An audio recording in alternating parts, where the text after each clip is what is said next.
Welcome to SoCal Surf with Dan Nappy. Today we headed out towards Huntington Pier, but it was not as good as we thought. I mean, we pulled in, we looked at it, and we were kind of ho-humming around a little bit.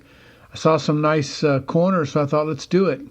And then Mike pulled in, and he says, hey guys, let's go down to Surfside, which is north of Sunset Beach. It's part of Sunset Beach, but in order to get to Surfside, you have to walk either from Anderson Street north to the jetties, where the naval shipyard is there. They do repairs and various things there. Or you can know somebody that lives in that housing complex, which is a gated community, so you can't get in. So you either got to walk a mile or two or know somebody, and just so happens Mike knew his dad lives there, and so he said, let's go, I can get you guys in. So we ho-hummed around a little bit about that, so we decided to go with them. So we drove north and past the cliffs, past Bolsa Chica, and then just past Bolsa Chica, where Warner and PCH meet. That's where Sunset starts, Sunset Beach, and then you go north from there. And if you get, like I said, if you're not able to get into the housing, you have to walk from Anderson Street, which is a good mile, maybe more.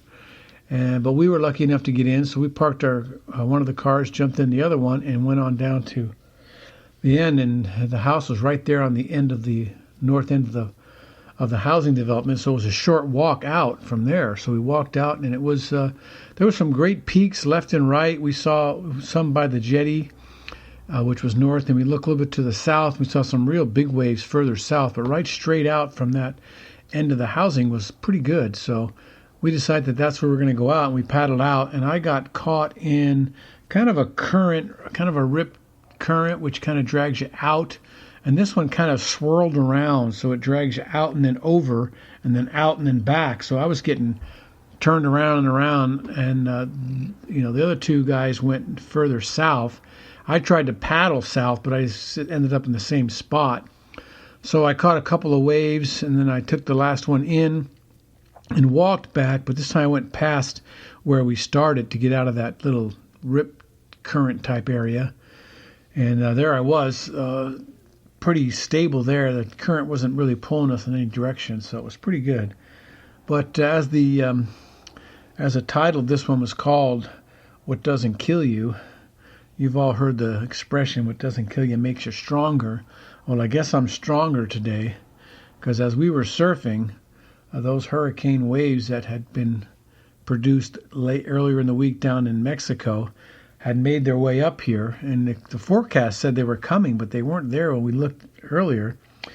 But so we caught some waves, but as the day went on, towards closer to 9 o'clock, all of a sudden these waves started rolling in, and they were big. I don't even know how big, but they looked like monsters when you're looking up at them. And it wasn't so much that they were big, they were just strong and hollow. And I almost got barreled on one earlier, a smaller one, and they were big enough and hollow enough that you can get underneath it. But it was real hard to be in the right spot and make the turn quick enough and get in there. I almost got one, and I started to get barreled, but I got caught a little too high, and I had to bail and get tumbled. But it was an exciting second and a half. And then I had another mediocre one, and I got a big one, but it was closed out. So after I made my bottom turn, I had to pull back out of the wave towards the front, towards the shore, to avoid getting hammered by the wave. They were pretty strong. Even though they weren't very big at first, they were still real strong. And if you got caught inside, paddling out was hard. Duck, dive, paddle. Real difficult. But the real exciting part started about 8:30, maybe 8:45, and all of a sudden these giant waves start rolling in. And I had just worked my way out from another wave, and I was paddling. And I was pretty tired because I've gotten a few duck dives in. And I saw we were clear, so I started to paddle out a little faster to get outside. And I thought I was outside, and then all of a sudden I see these lines coming that are just massive waves. And so I started paddling harder to get outside, and I was right next to Mike. And he looked at me, I looked at him and thought, well, we're going to get hammered. So we paddled, and we just kind of stopped paddling. Maybe the wave would break. And it held up, and I thought, oh, crap, we should have kept paddling. And so we did. We started paddling again, but it was too late. Just as we started to get a good little head of steam up paddling, the wave just crested right in front of us. And I knew I had to get duck diving pretty deep to avoid this compression. So I grabbed the nose of that board and I pushed it down as far as I could go. And I was pretty deep, but that wave broke right on top of us. And Mike was on a bigger board, so he couldn't hang on to his board. He had to push it away and dive down. He went as deep as he could go, is what he said later. And I got under it, and as soon as that wave broke on top of us, it was like an explosion. And just the power of that wave was incredible. And just the pressure on my body, just whoo. And I just hung on at that point to the board. As I came up behind it, I wasn't really behind it, and it sucked me over. And I tumbled a bit. And then I was still on my board, but it took me a second to get straight because it had twisted me around. I was sideways. Mike was pulling his board back from his leash. And we got on our boards again, started paddling back out. And a bigger one was behind that one.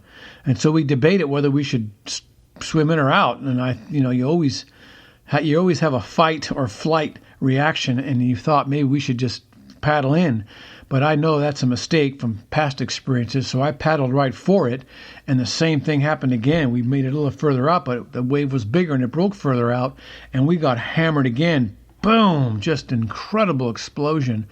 I don't know how else to explain it, but it's like a bomb went off in the water, and you just feel the compression and all that water rushing over you because they're so strong. And that one I was able to get down, and for some reason I just happened to catch the undertow of that wave as it rolled past me, and it shot me out the back. So I wasn't under very long, but I got thrown back, and the amount of foam and water bubbling up is very unstable, and I couldn't get control of my board, so I was just waiting for the bubbles to settle so I can get straight on my board again. Just as that happened, another wave came, and by now we're getting dragged in towards the shore because the whitewater's kind of pushing us in, because it's kind of a tide push type of a wave, so we were getting shallower. But by now Mike had gained a little momentum and was getting further out than me, and so I got hit one more time and it dragged me further in. I almost lost the board. It almost ripped out of my hands, but I was hanging on pretty tight. And by then I was about halfway in, and I looked out and there was more coming. So I thought, oh my gosh, I have got to just maybe take a breath here. So I just waited. I didn't paddle. I just sat there waiting for the wave to get to me. And then I duck dived under that one. And that one wasn't bad because I was further in, just a little bit of a turbulence, which is probably pretty normal on a normal day. And then I just, it was 9 o'clock. I looked at my watch and I said, well, even if I do make it out, I'm going to have to turn around and come right back in because we have to leave at 9 because Craig has another appointment. So Craig was already out there. He managed to be far enough out that he didn't get hammered. But Mike finally made it out. And so I just turned and went in and caught one of the whitewaters, and it just took me all the way to the shore rather quickly because they're just so strong. And as I got out, I looked back, and they were looking for their last wave, and Craig caught his first, and it was a good size, well overhead wave, but it was a closeout, so he dropped and went to his right on a slide, and just as he got to the bottom of the wave, it broke behind him and just swallowed him up like a pea, and he disappeared into the white foam, and I saw his board come up a few seconds later, and then he grabbed it, and he took the next whitewater in. And then same thing happened to Mike. He caught a big wave. It closed out on him going the same exact direction. It was almost the exact same scenario. He went to his right and made it down to the bottom, but then the whole wave blew up behind him and swallowed him like a little pea. And so two little black wetsuits on a white surface just kind of disappeared into the white foam and washed him down. And he took the next whitewater in. And so we all made it back in, but we were all pumped, full of adrenaline, and we're all talking so fast we couldn't get a word in each other. But it was exciting. It was scary. It was fun. So that was awesome. So I hope that gives you a little heads up on don't go out if you're not sure what you're doing, because if any beginner would have been caught where we were, it probably wouldn't have ended as well. you got to know what to do. You got to get under the water, and you got to be able to hold your breath and stay calm. So, exciting day.